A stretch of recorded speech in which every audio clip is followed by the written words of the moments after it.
Praise the Lord. पुन्हा एकदा प्रभूच्या नावाला धन्यवाद देते. आजच्या दिवसाबद्दल प्रभूची उपकार स्तुती करूया प्रियानो. पुन्हा एकदा आजचा सुंदरसा दिवस प्रभूने आमच्या जीवनाला जोडलेला आहे. तो प्रभू महान आहे प्रियानो, त्याची दया सनातन आहे. प्रियानो, मला सांगू द्या, आजच्या विषयाकडे जात असताना आम्हाला दाविदाच्या जीवनाविषयी माहिती आहे प्रियानो. दावीद हा देवाच्या मनासारखा व्यक्ती होता प्रियानो. आणि आज आम्हाला प्रत्येकाला वाटतं आमच्या जीवनामध्ये की मीही देवासारखा असावं किंवा देवाचं सानिध्य माझ्या ठाई असावं, मी देवाचा प्रिय मुलगा असावा, माझ्यावर देवाचं प्रेम असावं, अशी प्रत्येकाची इच्छा असते प्रियानो. परंतु मला सांगू द्या, त्याच्यासाठी आमच्या जीवनामध्ये सुद्धा काही गोष्टींची गरज आहे. जसं प्रेषित 13:22 देवाचं वचन सांगतं, ज्यावेळेस दाविदाची राजा म्हणून निवड करण्यात आली, 22 त्या ठिकाणी आम्हाला पाहायला मिळतं, नंतर त्याने त्याला काढून त्याचा राजा होण्यासाठी दावीद उभा केला आणि त्याच्याविषयी प्रतिज्ञेने म्हटले की इशायाचा पुत्र दावीद मला माझ्या मनासारखा मिळाला, तो माझ्या सर्व इच्छा सिद्धीस नेईल. किती अद्भुत साक्ष इथं आहे प्रियानो. दाविदाविषयी परमेश्वर स्वतः म्हणत आहे की मला माझ्या मनासारखा मिळाला. कोण? तर दावीद. प्रियानो, दावीद मला माझ्या मनासारखा मिळाला आहे. आणि जर त्या ठिकाणी आम्हाला वाटतं की दाविदाच्या ठिकाणी माझं नाव असायला पाहिजे की मी सो अँड सो देवाच्या मनासारखा आहे, तर आम्हाला किती आनंद होतो प्रियानो की प्रभू अभिमानाने म्हणू शकेल की हा व्यक्ती माझ्या मनासारखा आहे. दाविदाविषयी परमेश्वर स्वतः साक्ष देतो की तो माझ्या मनासारखा आहे प्रियानो. या जीवनात आम्ही जीवन जगत असताना प्रियानो, देवाच्या मनासारखं राहणं किंवा देवाच्या इच्छेप्रमाणे जगणं कदाचित अवघड आहे. परंतु जर आम्हाला देवाच्या मनासारखं व्हायचं आहे, देवाला आवडणारी व्यक्ती व्हायची आहे प्रियानो, आम्हाला काही गोष्टी करण्याची गरज आहे. तो परमेश्वर आम्हाविषयी म्हणू इच्छितो की तू माझ्या मनासारखा व्यक्ती आहे.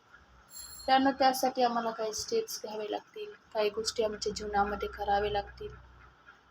आमच्या जीवनामध्ये काही गोष्टी करत असताना काही महत्त्वाच्या विषयांवर आज मी तुम्हाबरोबर बोलणार आहे. जर माझ्याविषयी प्रभू म्हणावं की हा व्यक्ती माझ्या मनासारखा आहे, तर पहिली गोष्ट आम्हाला देवाच्या वचनाने पूर्णपणे भरायचं आहे प्रियानो. योहानाचा 2 अध्याय आणि 7वं वचन जर पाहिलं तर त्या अध्यायामध्ये आम्हाला माहिती आहे की प्रभू येशू ख्रिस्ताने चमत्कार केला, पाण्याचा द्राक्षरस केला. त्याच्यातल्या 7व्या वचनाकडे मला तुमचं लक्ष केंद्रित करायचं आहे. येशू त्यांना म्हणाला, रांजण पाण्याने भरा, आणि ते त्यांनी काठोकाठ भरले. प्रियानो, तिथे चमत्कार घडला. आता मला सांगू द्या, ते रांजण म्हणजे एक आमचं शरीर आहे प्रियानो. ते रांजण हे आमच्या शरीराचं एक माध्यम आहे. आणि प्रियानो, मला सांगू द्या, त्या ठिकाणी चमत्कार घडण्याआधी त्या रांजणाला पाण्याने काठोकाठ भरायला सांगितलं. प्रभू येशू ख्रिस्ताने चमत्कार घडण्याआधी तिथं असं नाही सांगितलं की त्या रांजणामध्ये थोडंसं पाणी भरा. प्रभू येशू ख्रिस्ताने तिथं काठोकाठ भरण्यासाठी सांगितलं. आम्हाला जर देवाच्या आवडीचा व्यक्ती बनायचं आहे, तर आमच्या जीवनामध्ये इतर गोष्टी व्यतिरिक्त आम्हाला देवाच्या वचनाने काठोकाठ भरायचं आहे प्रियानो. ज्यावेळेस आम्ही देवाच्या वचनाने काठोकाठ भरू प्रियानो, आमच्या जीवनामध्ये प्रभू चमत्कार करेल आणि आमचं जीवन हे साक्षमय घडेल प्रियानो. काठोकाठ भरण्यासाठी सांगितलं प्रियानो. म्हणजे पहिली गोष्ट आम्हाला देवासारखं बनायचं आहे, देवाच्या मनासारखं बनायचं आहे. आम्हाला देवाच्या वचनाने काठोकाठ, गरजेपुरतं नाही, वाटेल तेव्हा नाही किंवा जेव्हा इच्छा होईल तेव्हा नाही, तर आम्हाला देवाच्या वचनाने काठोकाठ भरायचं. आणि ज्यावेळेस आम्ही तसं भरतो, तो प्रभू आम्हाला कृपा देतो आणि त्याच्यासारखं बनण्यासाठी तो प्रभू आम्हाला कृपा देतो. ते वचनच आहे की ते आमच्या जीवनामध्ये सामर्थ्याने कार्यक्रिया तो प्रियानो. दुसरी महत्त्वाची गोष्ट आहे, आम्हाला देवाचं राज्य मिळवण्यासाठी झटायचं आहे. जर आम्हाला देवाच्या मनासारखं व्यक्ती बनायचं आहे, तर आम्हाला देवाच्या राज्यासाठी झटायचे. लूक याचा 12वा अध्याय आणि 31वं वचन जर वाचलं तर त्या ठिकाणी देवाचं वचन सांगतं, तर तुम्ही त्याचे राज्य मिळवण्यात झटा, म्हणजे त्याबरोबर याही गोष्टी मिळवतात.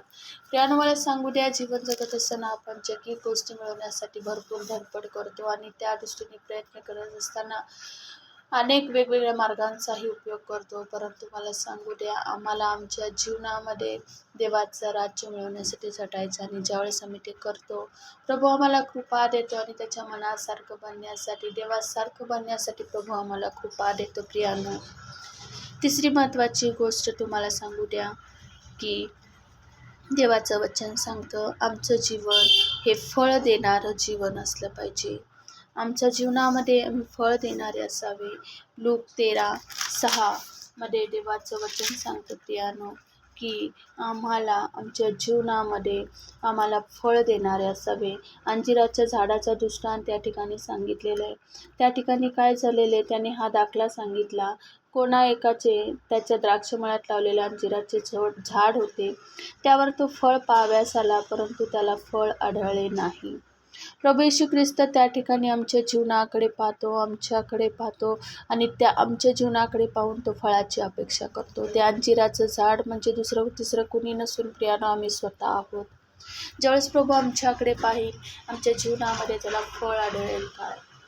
आता फळ म्हणल्यानंतर तुम्हाला वाटेल की खरोखर जे फळ आहे ते नाही प्रियानो. आमच्या जीवनातून काही आशीर्वाद, इतरांसाठीचे आशीर्वाद, आमच्या जीवनाद्वारे अनेकांचं तारण झालेलं आहे, आमच्या जीवनाद्वारे अनेकांच्या जीवनामध्ये कार्य घडलेलं आहे, ते फळाची अपेक्षा प्रभू आम्हाला करतो. त्यानं मला सांगू द्या, येशू त्या ठिकाणी आला आणि त्याने निरखून पाहिलं की त्या झाडाला फळ आहे का. म्हणजे आम्हाला जर देवासारखं बनायचं, देवाच्या मनासारखं बनायचं, आमचं जीवन हे फळ देणारं असावं प्रियानो.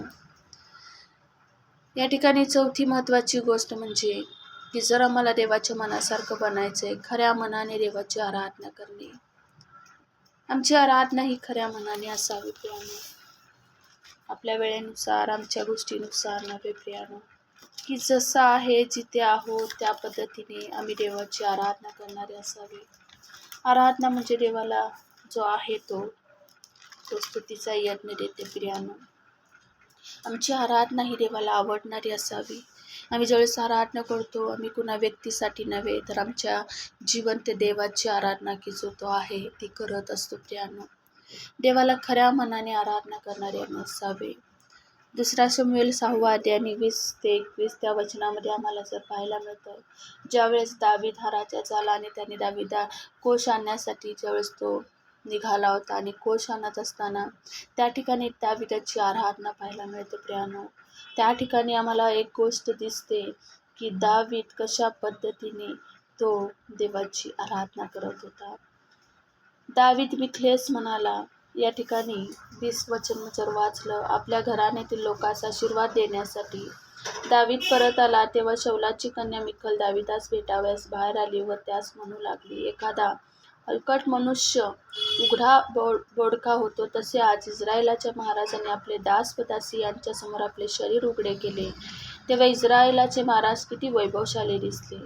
दावीद मिखलेस म्हणाला, ज्या परमेश्वराने तुझा बाप व त्याचे सर्व घराणे यांच्याऐवजी मला निवडून आपली प्रजा इस्रायल हिच्यावर अधिपती नेमले, त्या परमेश्वरासमोर मी नाचलो आणि परमेश्वरासमोर मी नाचणारच. या ठिकाणी आम्हाला पाहायला मिळतं प्रियानो, दावीद त्यांनी पाहिलं नाही की मी राजा आहे आणि मला लोक पाहतील. ज्यावेळेस तो आराधना करत होता प्रियानो, त्याचं पूर्ण समर्पण होतं प्रियानो. त्याला भान नव्हतं की त्या पद्धतीने त्यांनी देवाची आराधना केली. आम्हाला आमच्या गोष्टींचा, आमचा पद, आमच्या गोष्टी त्या बाजूला ठेवून अंतःकरणापासून देवाची आराधना करण्याची गरज आहे. आम्हाला जर देवाच्या मनासारखं बनायचं, आमची आराधना ही उत्तम असली पाहिजे प्रियानो. उत्तम अंतःकरणापासून आम्ही त्याची आराधना करणारे असावे. 5वी महत्त्वाची गोष्ट आम्हाला पाहायला मिळते की 5वी गोष्ट, आम्हाला जर देवाच्या मनासारखं बनायचं आहे, आम्हाला आमच्या जीवनाला मध्यस्थी करणारं जीवन आमचं असावं. आम्ही मध्यस्थी करणारे असावं प्रियानो. बऱ्याचदा आमची प्रार्थना ही आमच्या गोष्टीपासून सुरुवात होते, आमच्या गरजांपासून सुरुवात होते आणि आमच्याच गरजामध्ये एंड होते प्रियानो. परंतु मला सांगू द्या, आमचं जीवन हे मध्यस्थी करणारे, आम्ही त्यासाठी प्रार्थना करणारे आमचं जीवन असावं. योग 42:10 आम्हाला पाहायला मिळतं. त्याच्या आधीच्या अध्यायामध्ये जर पाहिलं तर योगाच्या जीवनामध्ये अनेक समस्या होत्या, अनेक संकटातून तो बाहेर आला आणि त्याही स्थितीमध्ये त्याचं चांगलं असताना नाही, तर ज्यावेळेस तो कठीण परिस्थितीमध्ये होतो प्रियानो, त्याच्याकडे काहीच नव्हतं, त्या स्थितीमध्ये योबाने त्याच्या मित्रांसाठी प्रार्थना केली प्रियानो, आणि त्यामुळे देवाने त्याला आशीर्वादित केलं. प्रियानो, मला सांगू द्या, आमच्या जीवनामध्ये जरी समस्या असतील, आमच्या भरपूर गरजा असतील प्रियानो, आमचं जीवन हे मध्यस्थी करणारं असावं. आम्ही ज्यावेळेस इतरांसाठी मध्यस्थी करतो, प्रभू आमचे आशीर्वाद मोकळे करतो प्रियानो. देवाच्या मनासारखं जर आम्हाला बनायचं तर आम्ही मध्यस्थी करणारे, आम्ही इतरांना प्रार्थनेमध्ये उचलून धरणारे असं आमचं जीवन असावं, ही देवाची इच्छा आहे. 6वी महत्त्वाची गोष्ट आम्हाला पाहायला मिळते की देवाची आज्ञा पाळणं. या ठिकाणी आम्हाला पाहायला मिळतं, उत्पत्ती 12वा अध्याय याच्यामध्ये अब्राहमाला परमेश्वराने आज्ञा केली की तो आपलं सगळं काही सोडून मी सांगतो त्या देशात जा. आणि त्याच उत्पत्तीच्या अध्यायामध्ये आम्हाला पाहायला मिळतं की परमेश्वराने अब्राहमाला आपल्या एकुलत्या एक पुत्राचं अर्पण करण्याची आज्ञा दिली. आणि देवाने परमेश्वराने जी आज्ञा दिली, ह्या दोन्ही आज्ञा त्याच्यासाठी अवघड होत्या प्रियानो, परंतु अब्राहमाने तिथं कुठलाच प्रश्न केला नाही. ही देवाची आज्ञा आहे, त्यांनी ते पूर्ण केलं. आणि आम्हाला पुढच्या त्या गोष्टींमध्ये पाहायला मिळतं की अब्राहमाला कशा पद्धतीने देवाने आशीर्वादित केलं. त्यानं मला सांगू द्या, आजच्या या वचनातून मला एकच तुम्हाला उत्तेजन द्यायचं आहे. ज्या गोष्टी आज आपण पाहिल्या की मला जर देवाच्या मनासारखं बनायचं आहे तर हे सोपं नाही आहे त्यानं, त्याच्यासाठी काही गोष्टी कराव्या लागतील, काही स्टेप घ्यावे लागतील. आणि ज्यावेळेस आम्ही ते घेऊ तेव्हा प्रभू आमच्या जीवनात ती साक्ष आमच्या जीवनातून घडेल की प्रभू म्हणेल की हा माझ्या मनासारखा व्यक्ती आहे.